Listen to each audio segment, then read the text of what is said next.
बिस्मिल्लाहिर्रहमानिर्रहीम। अस्सलाम वालेकुम नाज़रीन, आप यूट्यूब चैनल देख रहे हैं। मैं इमरान खान हूँ। सबसे पहले तो अहम खबर ये है कि पाकिस्तान तहरीक-ए-इंसाफ ने शहबाज शरीफ का चैलेंज कबूल कर लिया। शहबाज शरीफ, जिसको इस वक्त पाकिस्तान का वज़ीर-ए-आज़म बनाकर रखा गया है, पाकिस्तान तहरीक-ए-इंसाफ ने कहा जी ठीक है, 2018 के इलेक्शन की आप तहकीकात करवाना चाहते हैं तो करवाएं, 2024 के इलेक्शन की भी तहकीकात करवाएं, और एक गैर जानिबदार तरीक़ेकार से ये होना चाहिए। वज़ीर-ए-आज़म की जानिब से 2018 के इंतखाबात की तहकीकात के चैलेंज पर रद्द-ए-अमल देते हुए तर्जुमान पाकिस्तान तहरीक-ए-इंसाफ ने कहा कि हम शहबाज शरीफ का ये चैलेंज खुले दिल से कबूल करते हैं। इलेक्शन 2018 की गैर जानिबदाराना तहकीकात के लिए मुकम्मल तौर पर तैयार है।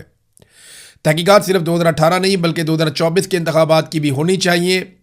2014, 18 और 24 इन तमाम इंतखाबात का जामे जायजा लिया जाए। ये 14 में नहीं, 13 में हुए थे। दूध का दूध और पानी का पानी हो जाएगा।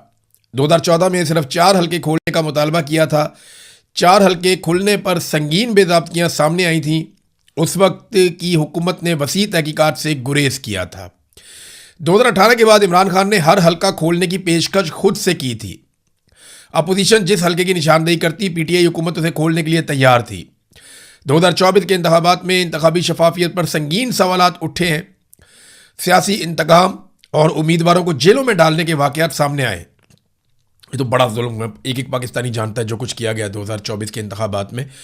वो कुछ बार बार बताने की ज़रूरत नहीं है। बहुत सारे अब जो उम्मीदवार हैं पाकिस्तान तहरीक-ए-इंसाफ के, वो चैलेंज करना शुरू हो गए कि जनाब सबसे पहले मेरा हल्का खोल दें, 2018 का भी खोल दें और 2024 का भी खोल दें। वो जो सियालकोट से डार फैमिली है, वो कहते हैं जी हमारा इलेक्शन खोलें, 2013 का भी, 18 का भी और 2024 का भी। हर कोई ये कहता है कि हल्का खोलें। मेरे ख्याल में जो सबसे बेहतर है वो नवाज शरीफ का हल्का खोल दे तो पूरे इलेक्शन का पोस्टमार्टम हो जाएगा। क्योंकि जिस आदमी के सर पे इन्होंने इलेक्शन लड़ा था, एक्चुअली ये सारा इलेक्शन पीएमएलएन ने 2 बंदों के भरोसे पे लड़ा था, एक फील्ड मार्शल आसिम मुनीर और एक नवाज शरीफ। कादी फायद ईसा भी था उस वक्त। तो इन लोगों ने इलेक्शन लड़ा था इन लोगों के सर के ऊपर रख के, और सहूलतकारी का किरदार अदा कर रहा था chief election commissioner Sikandar Sultan Raja. तो ये नवाज शरीफ का एक हल्का खोल लें, दूध का दूध और पानी का पानी हो जाएगा। अगर नवाज शरीफ जो पार्टी का सरबराह है वही नहीं जीता तो फिर कौन जीता? फिर तो कोई जीत ही नहीं सकता ना। अगर नवाज शरीफ खुद अपना इलेक्शन अपने ज़ाती हल्के से यास्मीन राशिद के मुकाबले में हार गया तो फिर कहाँ जीतेगा? नवाज शरीफ ने 2 इलेक्शन लड़े। एक लड़ा खैबर पख्तूनख्वा में, हज़ारा में, वो भी हार गया, और एक इलेक्शन लड़ा लाहौर में यास्मीन राशिद के मुकाबले में, वो भी हार गया। फिर नाराज़ हो गया। जब नवाज शरीफ साहब रुस गए तो नवाज शरीफ साहब को एक फॉर्म 47 जाली पकड़ा दिया गया। लेकिन वो फॉर्म 47 जाली जारी करने के लिए किया ये गया कि बंदोबस्त करके वहाँ से आरओ को ही तब्दील करना पड़ा, क्योंकि आरओ इतनी बड़ी धांधली के लिए तैयार नहीं था। सिर्फ नवाज शरीफ का हल्का खोले सब पता चल जाएगा। ईमान ताहिर साहिबा ने भी चैलेंज कर दिया। ये अटक से इनकी एमएनए की 2 सीटें हैं। अटक में वैसे एमएनए की 2 ही सीटें हैं, और वो दोनों के अंदर ये ख़ानदान बड़ा मकबूल है। वो कहती हैं चैलेंज है, सबसे पहले अटक के दोनों कौमी असम्बली के हलकों के 2018 और 2024 के फॉर्म 45 अवाम के सामने रख दें। एक एक पोलिंग स्टेशन और एक एक वार्ड का रिजल्ट चेक कर लें। अगर सच जानना है तो फर्जी बयानात नहीं, असल रिकॉर्ड सामने लाएं। दूध का दूध, पानी का पानी हो जाएगा। आपने दीदा दलेरी से 2024 में अवाम का मैंडेट चोरी किया, अब वही बात कि चोर मचाए शोर। बहरहाल ये एक और चैलेंज सामने आ गया। ईमान मदारी साहब भी कह रही है, लेकिन मेरा फिर ये कहना है कि सबके हल्के खोलने के बजाय एक नवाज शरीफ का हल्का खोले। पूरे इलेक्शन में वही हुआ है जो नवाज शरीफ के हल्के में हुआ है, नवाज शरीफ की बेटी के हल्के में भी वही हुआ, लेकिन नवाज शरीफ का एक हल्का खोलें तो दूध का दूध और पानी का पानी हो जाएगा। नादरीन, आज़ाद कश्मीर के हवाले से सूरत हाल मैं आपके सामने रखता हूँ। कुछ लोग पाकिस्तान के बाहर से भी गए हुए हैं पाकिस्तान में, और वो कोशिश कर रहे हैं कि मुज़ाकरात करवाए जाएँ। कुछ जो मकामी लोग हैं वो भी कोशिश कर रहे हैं, कुछ उलमा इकराम है वो भी कोशिश कर रहे हैं। फजलुर रहमान भी इस मामले में आए हैं, अचकज़ई साहब ने स्टेटमेंट दिया, कुछ और लोग भी आए। अब जो लोग इस वक्त मुज़ाकरात कर रहे हैं या बातचीत कर रहे हैं दोनों जानिब, उनसे कुछ खबरें बाहर आई हैं। मैं एग्जैक्टली आपको इसलिए नहीं बताऊंगा कि फिर वो उनको टारगेट किया जाएगा, उनकी कोशिशें जो हैं उनको भी टारगेट किया जाएगा। लेकिन मैं आपको ये बता देता हूँ कि जितने लोगों ने भी दोनों तरफ मुज़ाकरात किए, वो ये कह रहे हैं कि जो जॉइंट अवामी एक्शन कमेटी है वो काफ़ी लचक दिखा रही है बहुत सारे मामलात में। वो एहतजाज भी कर रहे हैं, मार भी खा रहे हैं, पब्लिक उनके साथ खड़ी है, लेकिन इसके बावजूद वो लचक दिखा रहे हैं कि ठीक है, हम बैठ कर बात करने के लिए तैयार हैं, हथियार का इस्तेमाल ना किया जाए, हमें गद्दार ना कहा जाए, जुल्म और ज्यादती बंद की जाए और बैठकर आप हमारे मुतालबात को सुने तो सही संजीदगी के साथ, और जो हमसे वादे किए हैं वो पूरे किए जाएं। अब ज्वाइंट अवामी एक्शन कमेटी जो है वो काफ़ी लचक दिखाती है, बातचीत करने में संजीदगी दिखाती है, लेकिन दूसरी तरफ जब एस्टेब्लिशमेंट के साथ जाके वो बात करते हैं तो वो बिल्कुल लचक नहीं दिखाते। मिलिट्री एस्टेब्लिशमेंट ने इसको एक मौके के तौर पे लिया हुआ है। उन्हें ये लगता है कि आज़ाद कश्मीर में जो रजीम के ऊपर उनका हमेशा से कंट्रोल रहता है, वो कंट्रोल उनका चला जाएगा अगर ये लोग सस्टेन कर गए तो। उन्हें ये लगता है कि ये जो आवाज़ें उठ गई हैं आज़ाद कश्मीर से और नौजवान इनके पीछे चल पड़े हैं, ख़वातीन इनके साथ चल पड़ी हैं, बहुत बड़ी तादाद में अवाम की ताकत, आज़ाद कश्मीर के अवाम, उनकी हमायत, उनकी ताकत जॉइंट अवामी एक्शन कमेटी के साथ मिल गई है। अगर ये अपने मुतालबात मंजूर करवाने में कामयाब हो जाते हैं या कुछ लेकर उठते हैं तो ये एक बहुत बड़ा ख़तरा बन जाएंगे। ये अपने बाकी मुतालबात भी पूरे करवाएंगे और हर तरह का जो कंट्रोल है मिलिट्री एस्टेब्लिशमेंट का, जिसके ज़रिए से आज़ाद कश्मीर के वसाइल पे काबू किया जाता है, वो एस्टेब्लिशमेंट का कंट्रोल कमज़ोर हो जाएगा। लिहाजा उन्होंने इसको एक मौके के तौर पे लिया कि इनको मुकम्मल तौर पे कुचल दिया जाए। अब सवाल ये पैदा होता है कि आज़ाद कश्मीर में कितना बड़ा जुल्म किया जा सकता है। मैंने आपको बताया था कि 4 लोग ऐसे हैं जिनके बारे में लगभग ये कह दिया गया एक मीटिंग के अंदर कि इनको तो एलिमिनेट करेंगे, इनको छोड़ेंगे नहीं, इनको तो मार देंगे। और ये मुझे मेरे एक ऐसे सोर्स ने बताया जो बराह रास्त कहता है जी मेरी उन लोगों से बात हुई जो बातचीत कर रहे हैं।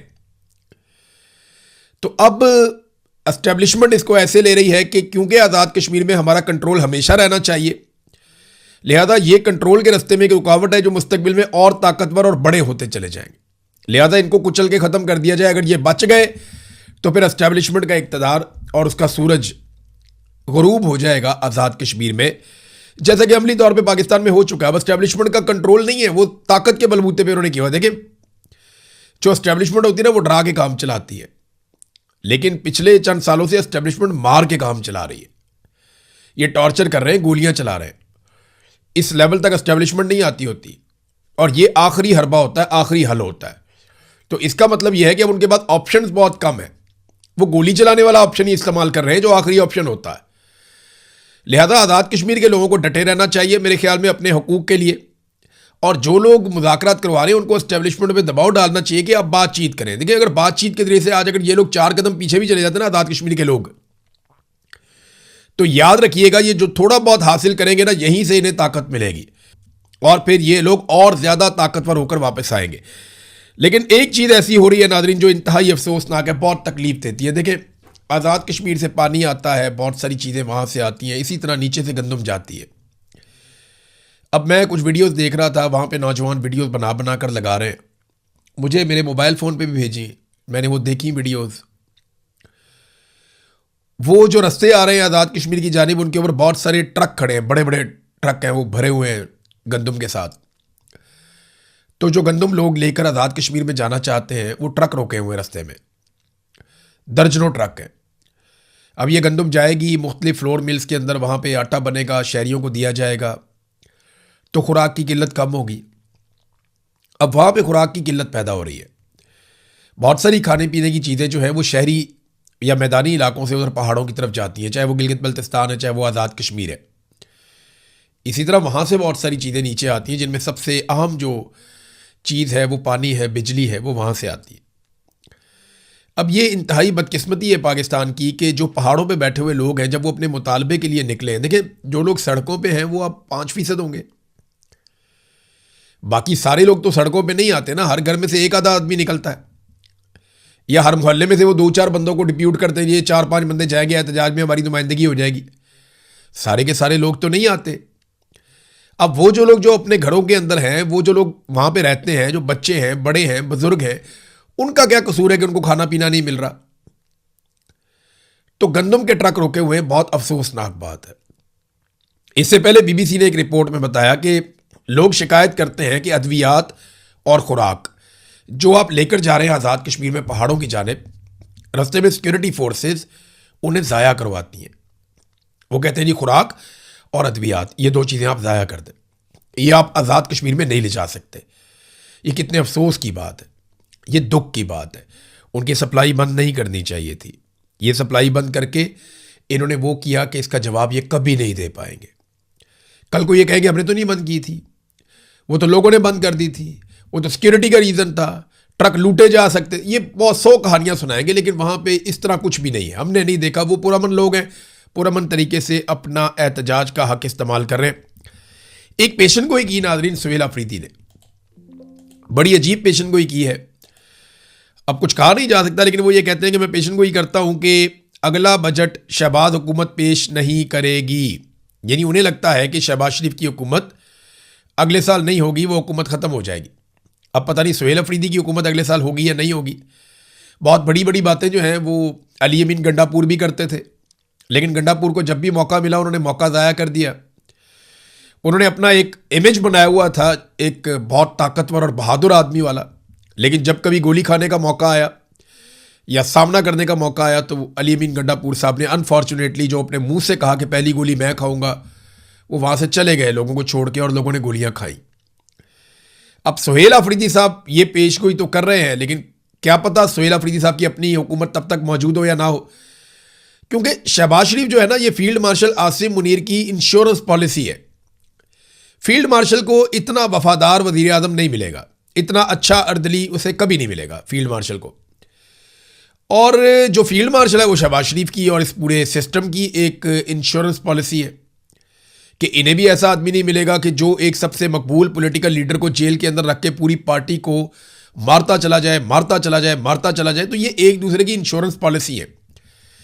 अगर तो सुहेल अफरीदी के पास ऐसा कोई आइडिया है कि ये आपस में लड़ने वाले हैं, या ऐसा कुछ है कि इनका खात्मा होने वाला है, तो फिर तो वो पेशगोई कर सकते हैं, वरना मुझे नहीं लगता। या हो सकता है सुहेल अफरीदी के पास कोई ऐसा आइडिया हो कि बहुत बड़ी एहतजाजी तहरीक वो खड़ी करने जा रहे हो, मुमकिन है, लेकिन अभी कुछ कह नहीं सकते। नाज़रीन, पाकिस्तान तहरीक इंसाफ ने एक अच्छा काम तो किया बलूचिस्तान में।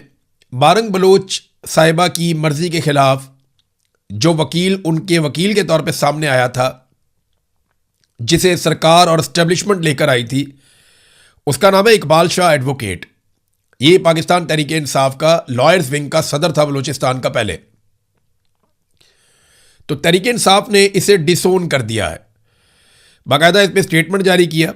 इलेक्ट्रॉनिक और प्रिंट और सोशल मीडिया एक्टिविस्ट को इतला दी जाती है कि इकबाल शाह एडवोकेट को पीटीआई से फारिग कर दिया गया है, लिहाजा इसके नाम के साथ पीटीआई का नाम ना लिखा जाए। पीटीआई के ओहदेदारान, मेंबरान, कारकुनान और सोशल मीडिया ग्रुप्स के एडमिन इकबाल शाह एडवोकेट को तमाम ग्रुप से फौरी तौर पे रिमूव करें। यानी जिस जिस जगह पे ये मौजूद है, किसी व्हाट्सएप ग्रुप में, किसी और जगह पे, जहाँ जहाँ ये शामिल होता है पाकिस्तान तहरीक इंसाफ के फैसलों में और दीगर चीज़ों में, इस आदमी को फ़ौरन निकाला जाए। क्योंकि इमरान खान साहब ने मारंग बलोच और बलूचिस्तान के अवाम के हुकूक के साथ खड़े होने का कहा था, और जब उन पर मुश्किल वक्त आया तो किसी और वकील ने अपने आप को पेश नहीं किया, ये इस वकील ने अपने आप को पेश किया। लिहाजा पाकिस्तान तहरीक इंसाफ ने इसे डिसोन कर दिया, इसको बाहर निकाल दिया। नाजरीन, आलमी मंडी में तेल जो है वो अब टके टोकरी हो गया है, लगातार उसकी कीमतें नीचे आ रही हैं, लेकिन अवाम को उसका बेनिफिट नहीं मिल रहा। नाजरीन, इस वक्त जो तेल की कीमतें हैं वो जंग शुरू होने से पहले जो तेल की कीमतें थी उससे भी नीचे आ गई। यानी आप यहां से अंदाजा करें कि कितना बड़ा एक डेंट पड़ा है तेल की कीमतों को। यानी जब जंग शुरू हुई थी उस वक्त जो तेल की कीमतें थी उससे भी नीचे आ गई। लेकिन पूरी दुनिया में तेल की कीमतें ऐसे नहीं बढ़ाई गई जैसे पाकिस्तान में बढ़ाई गई। ना अमेरिका में, ना ईरान में, ना गल्फ़ में, ना हमारे हमसाए ममालिक में, ना इंडिया ने, ना बांग्लादेश ने, ना श्रीलंका ने, किसी ने ऐसा नहीं किया जो पाकिस्तानी अवाम के साथ शहबाज शरीफ ने और आसिम मुनीर साहब ने किया तेल की कीमतों में। अब जब पूरी दुनिया में तेल की कीमतें कम हो रही हैं तो ये पाकिस्तान में तेल की कीमतें कम करने की बजाय बहुत थोड़ा सा जो है वो इन्होंने चेंज किया है।